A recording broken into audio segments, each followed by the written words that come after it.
نحمده ونصلي ونسلم على رسوله الكريم أما بعد قال الله تبارك وتعالى في القرآن المجيد والفرقان الحميد فأعوذ بالله من الشيطان الرجيم بسم الله الرحمن الرحيم يا أيها الذين آمنوا اتقوا الله حق تقاته ولا تموتن إلا وأنتم مسلمون۔ بزرگان محترم اور نوجوان بھائیوں اور دوستوں، ابھی تھوڑی دیر میں حضرت مفتی اسد قاسم سنبھلی صاحب کا بیان ہوگا۔ حضرت مولانا کے آنے تک انشاءاللہ آپ کو مجھے تھوڑا برداشت کرنا پڑے گا۔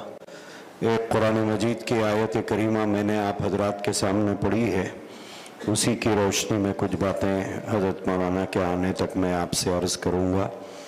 اللہ تبارک و تعالیٰ نے فرمایا یا ایھا الذین آمنوا اتقوا اللہ حق تقاتہ، اے ایمان والو اللہ سے ایسے ڈرو جیسے اللہ سے ڈرنے کا حق ہے۔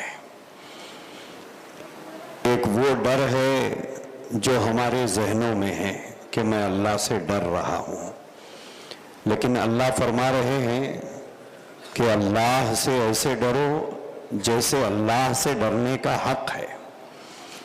محفلوں میں، مجلسوں میں، بازاروں میں، مجمعوں میں اللہ سے ڈرنے کا انداز الگ ہوتا ہے، اور تنہائی میں اللہ سے ڈرنے کا انداز الگ ہوتا ہے۔ جس کی زندگی تنہائی میں پاکیزہ ہو، گناہ کرنے کا موقع میسر ہو، نہ بدنامی کا ڈر ہو، نہ رسوائی کا اندیشہ ہو، نہ کسی قسم کا خوف ہو، گناہ کرنے کا پورا سامان میسر ہو، اس کے باوجود آدمی محض اللہ کے ڈر کی وجہ سے گناہ نہیں کرتا ہے، تو یہ ہے اللہ سے ڈرنا۔ اور زندگی میں کئی مواقع ہمیں ایسے آتے ہیں کہ جہاں پر ہم تنہا ہوتے ہیں، گناہ کا موقع میسر ہوتا ہے، بدنامی کا کوئی ڈر بھی نہیں ہوتا، جگہ محفوظ ہوتی ہے، رسوائی کا کوئی اندیشہ بھی نہیں ہوتا ہے۔ اگر ہم اس وقت میں محض اللہ کے ڈر سے اس گناہ کو چھوڑ دیتے ہیں، قرآن مجید انہیں خوشخبری سناتا ہے وَأَمَّا مَنْ خَافَ مَقَامَ رَبِّهِ وَنَهَى النَّفْسَ عَنِ الْهَوَىٰ، کہ جو آدمی اللہ کے سامنے کھڑے ہونے کے دن کو یاد کر کے گناہ کو چھوڑ دے۔ وَأَمَّا مَنْ خَافَ مَقَامَ رَبِّهِ، اللہ کے سامنے کھڑے ہونے کے دن کو، میدان محشر کا تصور کر کے کہ ایک دن مجھے اپنے رب العالمین کے سامنے جانا ہے اور اپنے رب کے سامنے کھڑے ہونا ہے، اور زندگی کے ایک ایک لمحے کا حساب و کتاب دینا ہے۔ محفلوں، مجلسوں، تنہائیوں، رات کے اندھیروں، دن کے اجالوں میں کیے ہوئے ایک ایک عمل کا اللہ کو مجھے حساب دینا ہے۔ آج مجھے گناہ کا موقع تو مل گیا ہے، لیکن میں اللہ کے ڈر سے، اللہ کے دیکھنے کے خوف سے میں اس گناہ کو چھوڑ رہا ہوں۔ اللہ تعالیٰ فرماتے ہیں وَأَمَّا مَنْ خَافَ مَقَامَ رَبِّهِ، میرے سامنے کھڑے ہونے کا اس دن کا تصور کر کے جو آدمی گناہ کو چھوڑ دیتا ہے، وَنَهَى النَّفْسَ عَنِ الْهَوَىٰ، اور اپنے نفس کو، اپنے جذبات کو، اپنی آرزوؤں کو، اپنی تمناؤں کو، اپنی خواہشات کو دباتا ہے، کچلتا ہے اپنے رب کی رضا کے لیے، اپنے رب کی خوشنودی کے لیے۔ اللہ تبارک و تعالیٰ فرماتے ہیں فَإِنَّ الْجَنَّةَ هِيَ الْمَأْوَىٰ، جو آدمی تنہائی میں گناہ کا موقع میسر ہونے کے باوجود اگر گناہ نہیں کرتا ہے محض اللہ کے ڈر سے، اللہ فرماتے ہیں جنت سے کم میں کوئی بدلہ اس کو نہیں دوں گا جو میرے لیے گناہ کو چھوڑتا ہے۔ تو محفلوں میں، مجلسوں میں، بازاروں میں، مسجدوں میں لوگوں کے سامنے اپنے آپ کو گناہ سے بچانا یہ تقوی نہیں ہے۔ اصل پرہیزگاری اور تقوی یہ ہے کہ آدمی کی تنہائی کی زندگی پاکیزہ ہو۔ جیسے روزے کی حالت میں ہم 3 مرتبہ تو روزے میں وضو کر لیتے ہیں، ظہر میں، عصر میں، مغرب میں، فجر میں، مجال ہے ایک قطرہ پانی اندر جانے دے،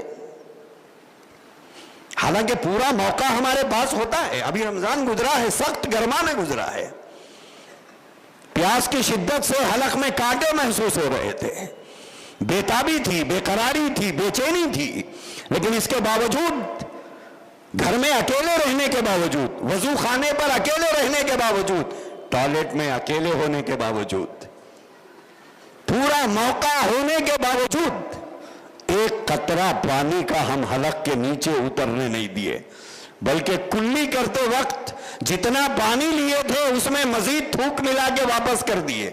چاہے تو آدھا پی کے آدھا واپس بھی کر سکتے تھے، پی لیجئے نا، کون دیکھنے والا ہے؟ ارے بولے روزہ ٹوٹ جاتا، روزہ ٹوٹ جاتا، کون دیکھ رہا ہے؟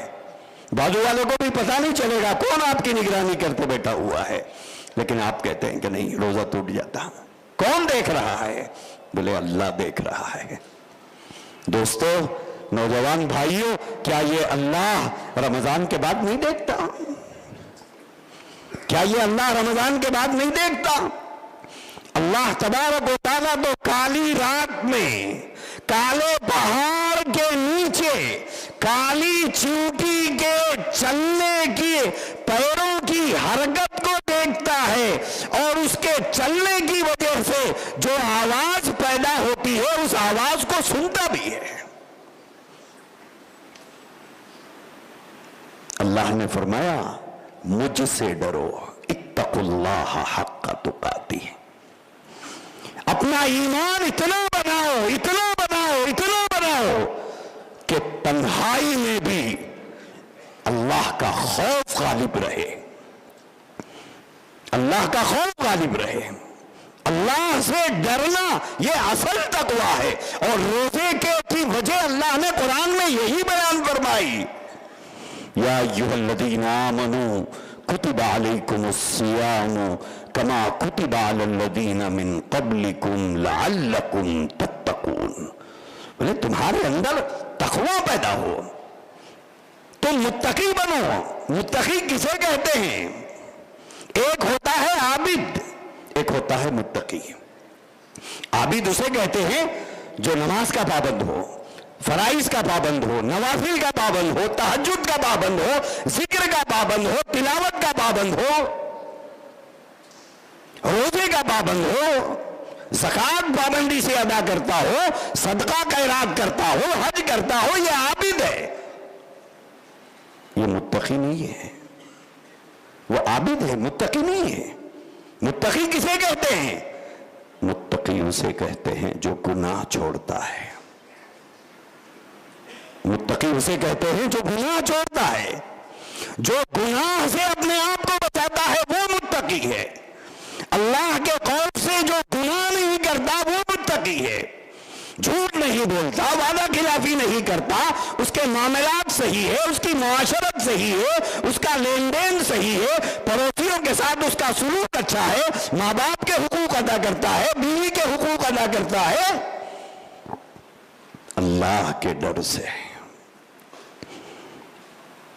ترک معصیت کرنے والا متقی کہلاتا ہے، گناہ سے اپنے آپ کو بچانے والا وہ ہے متقی۔